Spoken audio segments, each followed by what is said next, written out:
আল্লাহ বলছেন লা তাকনাতু মির রাহমাতিল্লাহ, আমার দয়া থেকে নিরাশ হও না। আপনি 100 জন নারীর সাথে জেনা করেছেন, আপনি তো জেনাকারী। আল্লাহ বলছেন আমার দয়া থেকে নিরাশ হও না। পৃথিবীতে এমন কোনো মদ নাই যেই মদ আপনি পান করেননি। আপনি বড় পাপী, এখন আপনি ভুল বুঝতে পেরেছেন, এখন তওবা করেন। আল্লাহ বলছেন তোমরা নিরাশ হও না। আপনি সুদ ভক্ষণ করেছেন, আপনি মানুষ হত্যা করেছেন, আপনি দুর্নীতি করেছেন, আপনি জেনায় লিপ্ত হয়েছেন, আপনি কত বড় পাপী। আল্লাহর নিকটে পাপ স্বীকার করেন, বেশি বেশি তওবার 2 রাকাত সালাত আদায় করেন, আর বলেন প্রতিপালক আমি জেনায় লিপ্ত হয়েছি শয়তানের প্ররোচনায় পড়ে। এই কথা ঠিক, তবে আমি একটা কথা আজকে বাড়াচ্ছি, আমি আর মরা পর্যন্ত জেনায় লিপ্ত হব না। আল্লাহ সুবহানাহু ওয়া তাআলা আপনার জেনার মদ পানের সব পাপ ক্ষমা করে দিবেন। কত পাপ করেছেন আপনি। হ্যাঁ যুবক শোনো, তুমি জেনায় লিপ্ত আছো। মুরব্বী আপনি শোনেন, আপনি পরকীয়ায় লিপ্ত আছেন, তওবা করে ফিরে আসেন। যদি জেনা থেকে আপনি তওবা করে ফিরে আসতে পারেন, আল্লাহর এত দয়া। আল্লাহ সুবহানাহু ওয়া তাআলা বলছেন ইল্লা মান তাবা ওয়া আমানা ওয়া আমিলা আমালান সালিহা ফাউলাইকা ইউবাদদিলুল্লাহু সাইয়্যাতিহিম হাসানাত। যারা তওবা করে ফিরে আসে, ঈমানকে নবায়ন করে, এরপরে সৎ কর্ম করতে থাকে, তাদের বিগত যত পাপ ছিল আমি আল্লাহ শুধু ক্ষমাই করি না। হে যুবক, তুমি যদি আজকে মাদকতা থেকে তওবা করে ফিরে আসতে পারো, তুমি যদি আজকে জেনা, গান বাজনা, জুয়া, লটারি, এই হারাম খাবার থেকে তুমি যদি ফিরে আসতে পারো, আজকে যদি তুমি তওবা করো, আল্লাহ আমি জেনা করেছি এই কথা ঠিক, আমি আর মরা পর্যন্ত জেনা করব না, আমি কথা দিলাম, ওয়াদা দিলাম, তখন আল্লাহ বলবেন যাও, তোমার জীবনের সব জেনার পাপ আমি ক্ষমা তো করে দিলাম, সব জেনার পাপকে আমি আল্লাহ নেকি করে দিলাম। তুমি মদ পান করেছ, তোমার মদের সব পাপকে আমি নেকি করে দিলাম, শুধু ক্ষমা করে দিলাম না। এমন কোন পাপ নাই যেই পাপ ক্ষমা হবে না। মুরব্বী আপনি আল্লাহর সাথে শিরক করেছেন, তবে শিরক করে যদি মারা যান, বিচার মাঠে শিরকের পাপ ক্ষমা হবে না। কিন্তু জীবন থাকতেই যদি শিরক পাপ থেকেও যদি তওবা করেন, আপনার বয়স 80 বছর, আপনি কবর পূজা করেছেন, মাজার পূজা করেছেন, খানকা পূজা করেছেন, ওরসে আপনি মানত করেছেন, গরু খাসি, আল্লাহ ছাড়া পীরের নামে আপনি কুরবানি করেছেন, পীরকে আপনি পীরের মুরিদ হয়ে জান্নাতের আশা করেছিলেন, পীরকে সুপারিশের মালিক মনে করেন, অথচ সুপারিশের ক্ষমতা আল্লাহর অধীনে, অথচ সন্তান দিতে পারে আল্লাহ, রেজেক দাতা আল্লাহ, আরোগ্যদাতা আল্লাহ, কল্যাণ অকল্যাণের মালিক আল্লাহ, সার্বভৌম ক্ষমতার মালিক আল্লাহ। এই তাওহীদের উপর আপনাকে টিকে থাকতে হতো, কিন্তু আপনি আল্লাহর সাথে অন্যকে শরীক করেছেন, কবরে সেজদা করেছেন, মাজারে সেজদা করেছেন, আল্লাহ ছাড়া অন্যের নামে পশু প্রাণী জবহ করেছেন। আপনি পীরের মুরিদ হয়ে পীরকে সেজদা করেছেন, পীরের উসিলায় জান্নাত পাওয়ার ধান্দায় নেমেছিলেন। এখন আপনার বয়স 80 বছর, আপনি ভুল বুঝতে পেরেছেন। এখন আল্লাহকে বলেন প্রতিপালক আমি শিরকের পাপ থেকে ফিরে আসলাম, আর আমি জীবনে শিরক করব না, আল্লাহ তুমি আমাকে ক্ষমা করো।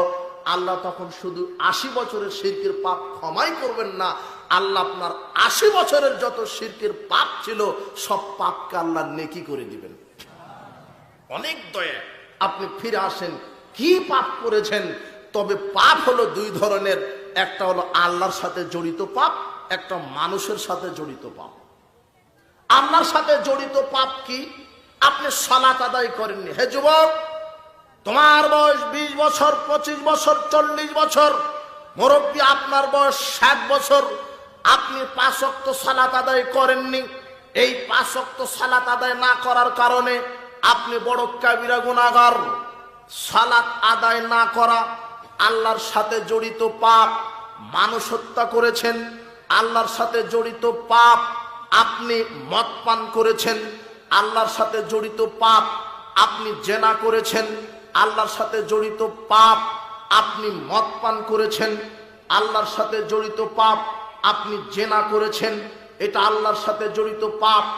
আপনি এই আল্লাহর সাথে জড়িত পাপ এগুলি থেকে আপনি আল্লাহর কাছে তওবা করেন, আল্লাহ ক্ষমা করবেন।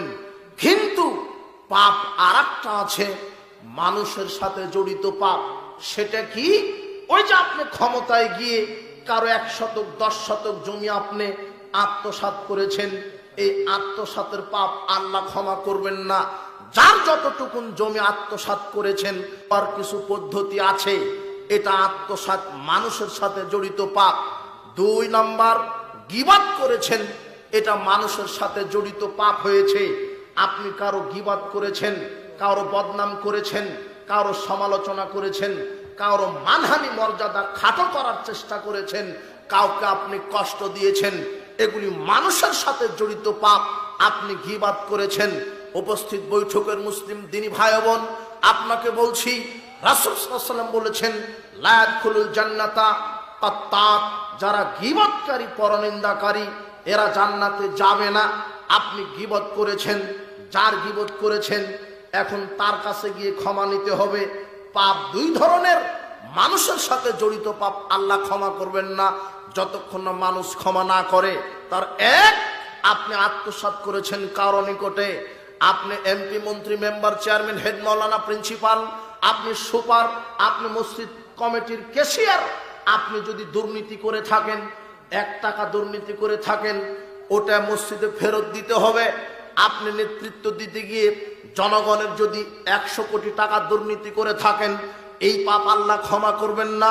বিচার মাঠে ওমাই ইয়াগলুল ইয়াতি বিমা গাল্লা ইয়াউমাল কিয়ামা, যে যা আত্মসাৎ করেছে বিচার মাঠে সেটা কাঁধে বহন করবে। এখন এই আত্মসাতের পাপ থেকে বাঁচার উপায় কি? মেম্বার, চেয়ারম্যান, এমপি, মন্ত্রী, যে যেখানে দুর্নীতি করেছেন, আপনার বাঁচার উপায় কি? আপনি রাষ্ট্রীয় কোষাগার থেকে যদি 10 টন চাউল আত্মসাৎ করেন, এই 10 টন চাউল সরকারকে ফেরত দিতে হবে, অথবা জনগণের যে হক 10 টন চাউল, এই 10 টন চাউল জনগণকে ফেরত দিতে হবে। ফেরত দেওয়ার পরে এইবারে আল্লাহকে বলবেন, আপনি আপনার চাচার, প্রতিবেশীর, ফুপা ফুপুর, প্রতিবেশীর কারো জমি অন্যায়ভাবে 10 শতক আত্মসাৎ করেছেন, এই 10 শতক যার আত্মসাৎ করেছেন তাকে ফেরত দিতে হবে। তাকে ফেরত দিবেন, জনগণের মাল জনগণকে দিয়ে দিবেন। এরপরে আল্লাহর কাছে বলবেন, আল্লাহ আমি ভিক্ষা করে খেতে রাজি আছি, 10 পয়সা আত্মসাৎ করব না আর কোনোদিন। আমি তওবা করছি, আমি ওয়াদা করছি, আমি আর জনগণের 1 টাকা চুরি করব না, 1 টাকা দুর্নীতি করব না, অর্ধহাত জমি আত্মসাৎ করব না। আমি আজকে তওবা করছি, আল্লাহ তুমি আমার পাপ ক্ষমা করো, আমি মরা পর্যন্ত জনগণের অর্থ চুরি করব না, আত্মসাৎ করব না। আল্লাহ বলবেন, ঠিক আছে যাও, আমি তোমার সব পাপ ক্ষমা করে দিলাম। সব পাপ ক্ষমা। পাপ ক্ষমা হওয়ার উপায় আছে শরীয়তে।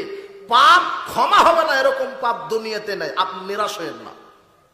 আপনি গীবত করেছেন, এখন আর একটা কথা থেকে গেল, যার জমি আত্মসাৎ করেছেন সে তো মারা গেছে, এখন দিবেন কাকে? তাহলে তার উত্তরসূরিকে ফেরত দেন। উত্তরসূরিও নাই, কেউ নাই পৃথিবীতে, অথচ তার 10 শতক জমি আপনি আত্মসাৎ করেছিলেন। এই 10 শতক জমি তো তাকে ফেরত দেওয়া লাগতো, কিন্তু তার বংশের কেউ নাই, সে তো মারা গেছে আরো 20 বছর পূর্বে। এখন কি হবে? এখন কি হবে? নিরাশ হয়েন না। ওই 10 শতক জমি আপনি তার নামে দান করে দেন। বলবেন, আল্লাহ এই 10 শতক জমি মসজিদে মাদ্রাসায় তার নামে দান করে দিলাম, এই 10 শতক দানের নেকি তুমি তাকে কবুল করো। এটা 1। 2, তার জন্য বেশি বেশি দোয়া করবেন আল্লাহর কাছে, বেশি বেশি ক্ষমা চাইবেন। 3, তার নামে কিছু দান করবেন। এরপরে বলবেন, আল্লাহ তার 10 শতক জমি আমি আত্মসাৎ করেছিলাম, আজকে তার নামে দান করে দিলাম, আল্লাহ তুমি তাকে ক্ষমা করো, আমাকে ক্ষমা করো। আল্লাহ বলবেন, ঠিক আছে যাও, তোমার সব পাপ ক্ষমা হলো। পাপ ক্ষমা হবে না এরকম নয়। ঠিক অনুরূপ গীবতের পাপ, যার গীবত করেছেন তার কাছে গিয়ে ক্ষমা চান। উপস্থিত বৈঠকের মুসলিম দিনী ভাই বোন, যদি আপনি কারো গীবত করে থাকেন, হজ, যাকাত, তাহাজ্জুদ দিয়ে জান্নাত হবে না। রাসূল সাল্লাল্লাহু আলাইহি ওয়াসাল্লামকে বলছেন, ইন্না ফুলানাতা তুসকারু মিন কাসরাতি সালাতিহা ওয়া সিয়ামিহা ওয়া যাকাতিহা। হে আল্লাহর নবী, আমি এক মহিলা সম্পর্কে জানি, যেই মহিলা খুব বেশি বেশি তাহাজ্জুদের সালাত আদায় করে, বেশি বেশি সালাত আদায় করে, বেশি বেশি দান করে, বেশি বেশি সিয়াম পালন করে, গায়রান্না তুজি জেরানাহাবি লিসানেহা, তবে মহিলাটি এই জিহ্বা দ্বারা প্রতিবেশীকে কষ্ট দেয়, মহিলাটি জিহ্বা দ্বারা প্রতিবেশীকে কষ্ট দেয়, গীবাত করে, সমালোচনা করে, মানুষকে কষ্ট দেয়, গালি দেয়। রাসূল সাল্লাল্লাহু আলাইহি ওয়াসাল্লাম বলছেন হিয়া ফিন্নার, মহিলা যত বড়ই তাহাজ্জুদ গুজারি হোক, এই জিহ্বা দিয়ে প্রতিবেশীর গীবত পরনিন্দা ঝগড়া করার কারণে মহিলাকে আল্লাহ জাহান্নামে দিবেন। আপনি তাহাজ্জুদ পড়ে জান্নাতে যাওয়ার চেষ্টা করেন না, যদি গীবত করে থাকেন কারো তাহলে জান্নাত হবে না। আপনি আসরের সালাত আদায় করে মোড়ে চা খাচ্ছেন আর বলছেন অমুক নেতা এরকম, তাহলে আর জান্নাত হবে না। অমুক এই করে, অমুক সেই করে, অমুক এত খারাপ, অমুক সালাত আদায় করে সুদও খায়, খোঁচা মারার দরকার আছে আপনার? বুঝেননি কথা? অমুকের মেয়েই করে, জি না। আপনি কারো ব্যাপারে বদনাম করেন না, গীবত করেন না। যদি কারো কাছে পাপ দেখতে পান তাকে গিয়ে বলেন ভাই এটা আপনার পাপ হচ্ছে, আপনি ফিরে আসেন। আপনি একজনের ব্যাপারে বদনাম গীবত করেন না, তাহলে জান্নাত হবে না। এখন আপনি একজন প্রতিবেশীর গীবত করেছেন, এই পাপ থেকে বাঁচবেন কিভাবে? যার গীবত করেছেন তার কাছে গিয়ে ক্ষমা নিতে হবে, যে ভাই আমি অমুক জায়গাতে চা খেয়েছিলাম আর তোমার ব্যাপারে একটা কথা বলে দিয়েছি। একেবারে যেখানে 5 জন লোক আছে ওখানে কারো না কারো ব্যাপারে গীবত হচ্ছেই, গীবত করবে বলে এক জায়গাতে হয়েছে, এরা এদের কোনো কাজ নাই। হাটে গেছে, বাজারে গেছে, বাজার শেষ চলে আসবেন, আরেকজনের সাথে সাক্ষাৎ করেছেন কেন? আরেকজনের বদনাম করবেন এই কারণে। আপনার কাজই ওঠে। জিহ্বা খুব মারাত্মক, দুটা জিনিস পিছন থেকে ধাক্কা দিয়ে জাহান্নামে ফেলে দিবে, তার একটা হচ্ছে জিহ্বা, একটা হচ্ছে লজ্জাস্থান। জিহ্বা আপনার পিছন থেকে ধাক্কা দিয়ে ফেলে দিবে কেন? এই জিহ্বা দ্বারা যদি আপনি কাউকে কষ্ট দিয়ে থাকেন, গীবত করে থাকেন, মিথ্যা কথা বলে থাকেন, মানুষের নামে বদনাম রটিয়ে থাকেন, তাহলে এই জিহ্বা আপনাকে জাহান্নামে নিয়ে যাবে। বলছিলাম এই বদনাম করেছেন, গীবত করেছেন, অপবাদ দিয়েছেন, এই পাপ থেকে বাঁচার উপায় কি? তার কাছে গিয়ে ক্ষমা চান। আপনি এক লোকের গীবত করেছিলেন, কিন্তু বাড়িতে গিয়ে শুনছেন লোকটা মারা গেছে, এখন উপায় কি? তাহলে এখন উপায় কি? যার গীবত করেছিলেন এখন তার ব্যাপারে সুনাম করবেন সমাজে। বুঝেননি মনে হয় কথা? লোকটা খুব ভালো ছিল, অমুক কল্যাণমূলক কাজ করেছে, অমুক মসজিদ মাদ্রাসায় দান করে, লোকটা সত্যবাদী ছিল, লোকটা খুব ভালো ছিল, আপনার লোকটার জন্য খুব দোয়া করেন, এইভাবে তার সুনাম ছড়িয়ে দিবেন। যেই ব্যক্তির ব্যাপারে গীবত করেছিলেন সেই ব্যক্তির ব্যাপারে এখন আপনাকে কি ছড়াতে হবে? সুনাম। এটা 1। 2, তার জন্য বেশি বেশি দোয়া করবেন, আল্লাহ আমি বুঝতে পারিনি আমি গীবত করেছিলাম, আল্লাহ তুমি লোকটাকে ক্ষমা করে দাও, আমাকে ক্ষমা করে দাও।